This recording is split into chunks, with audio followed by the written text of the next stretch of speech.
people, we want to grow our wealth and generational wealth and stuff like that. Um, but a lot of times I notice like in STEM, some STEM careers don't pay very well. It's very hard to grow, and then you have a lot of debt from school and all these other things, and then that kind of becomes a shackle holding you back. Uh, so even for instance, you could be making 100,000 a year, but you owe 200,000 in debt, and you paying that off over 20 years or whatever the case is. Mm. So now you feel like you're actually living at 40,000 a year or less. So what are your thoughts on that? Because like for instance, math, there are not very careers in math that I know of. I know there are a few, but there are not many. I think engineering technology seem to be the more higher tier STEM careers to get into. Mm. So how do you guys feel about math and science? Well, I would certainly say that across, well, these acronyms, things like STEM and STEAM, the reason why, well, at least one of the reasons why, we have the acronym STEM is because all of these skill sets are so interrelated. When I was at undergrad with you guys, I mean, I found it so amazing to be in class with so many different engineers. And the truth is, I was better at every single class and every single engineer. Every single engineering major who was in my class, I was always better in those classes than they were. And I thought that was so cool because I really felt like, I could have been an engineer. And the truth is, if I wanted to, I probably could have transitioned. Would not have been the best in every class though, but I probably could have transitioned. And that's the thing that I think, we need to make, a much bigger thing of this whole idea of translational skills. There's different areas that you might be very good at, and those skill sets, you can use them across everything else. I'm really good at math now.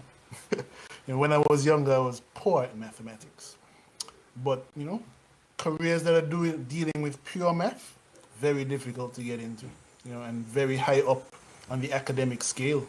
Same thing with science. People who do purely scientific research for research reasons only, I mean, there's just not enough positions for those persons. And what we're starting to see more of is the evolution of, you go to grad school to do your PhD in science, you spend 5 years doing that if you're lucky, 6 years more likely, 7 years if you're unlucky, maybe even 8 years. You finish doing your PhD in science, finally, somebody offers you a postdoc.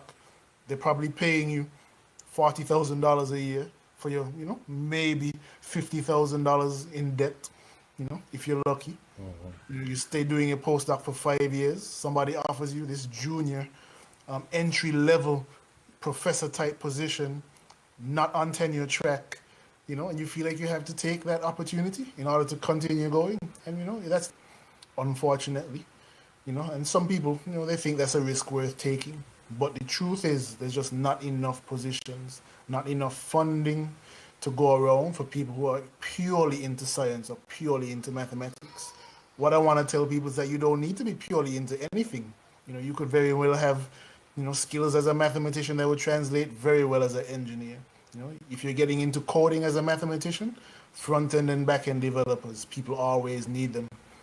Like I said, our lives are becoming more and more digital. Mathematics is the basis of the digital realm. You could take those skills, go into engineering, particularly computer engineering. If you're a computer scientist working with technology, hardware-wise, things are always changing as well, and you could be on the cusp of doing that all the time. But that doesn't mean that, if you're like a scientist who is dealing with, let's say, a silicon researcher, researching the properties of silicon, guess what?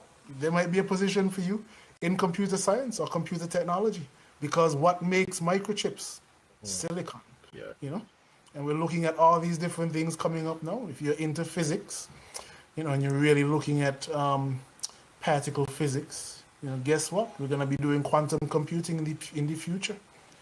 We're going to need people with those skills. Somebody's going to be looking for at least some of the skill sets that you have. So yeah, the idea that you can transfer between different areas in STEM, that's something that we need to let people know is possible. You can definitely train up yourself to do that. So my brain isn't allowing me to let this go. So STEM is not actually an acronym; it's a backronym. Um, so I once read a book. I used to do weird stuff like read dictionaries and things like that. And I used to read encyclopedias for fun when I was a kid. But I read this book once called, I don't remember the name, I will look it up. But it talked all about acronyms, backronyms, and initialisms. That might well be the title of the book. And so we call a lot of things acronyms, but they're not. So for instance, laser is an acronym. I think it's laser because acronym is a word that was created from the letters, whereas a backronym is a word that already exists, and then we fit the letters to mean something. So STEM is a word that was already existing, and we created a thing out of it. And then initialism would be something like GCPD. So that's an initialism. So I just had to get that off my chest. I know it's off topic, completely off topic, but What do you mean? my brain is This is just the making rabbit it. hole. There's no off-topic things here. So what I see mostly is that there's always been a push, go to college, get a degree, get a job. And that's been the narrative for a long time. And I guess people have been doing it. So now that everybody has done it, it's kind of like watered down the workforce where now you have to compete with everybody to, that has a degree just like you or probably better than you to get these jobs. And it's hard, it's very, very hard and very discouraging to go out there knowing that, you went to school for 8, 10 years, you have your degrees, you have your credentials, and you can't find a job.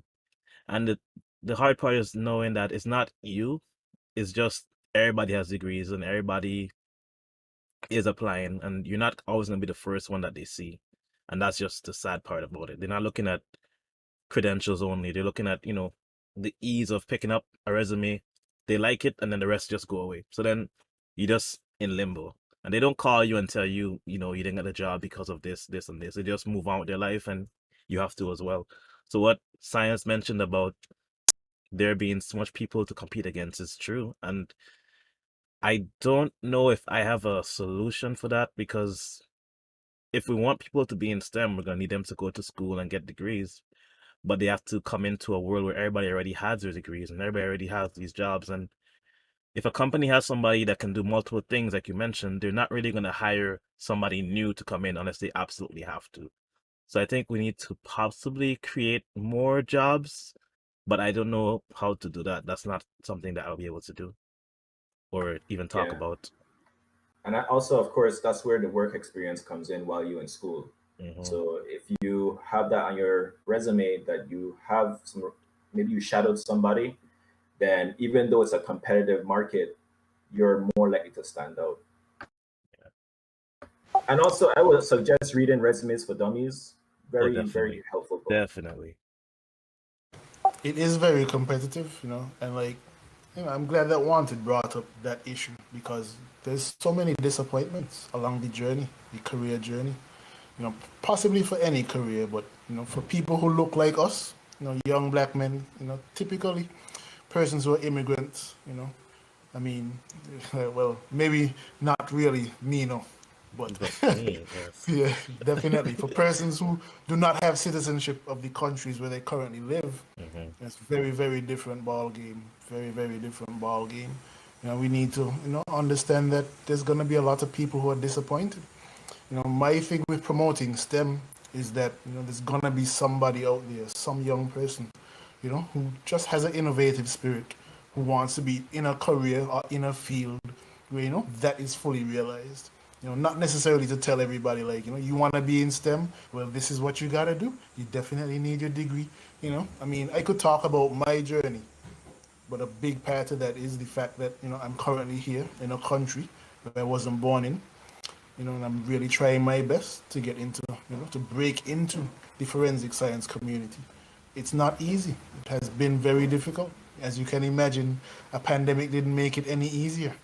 So, these are the things that we deal with along the journey. We definitely need to consider talking about, as early as possible, how difficult it can be.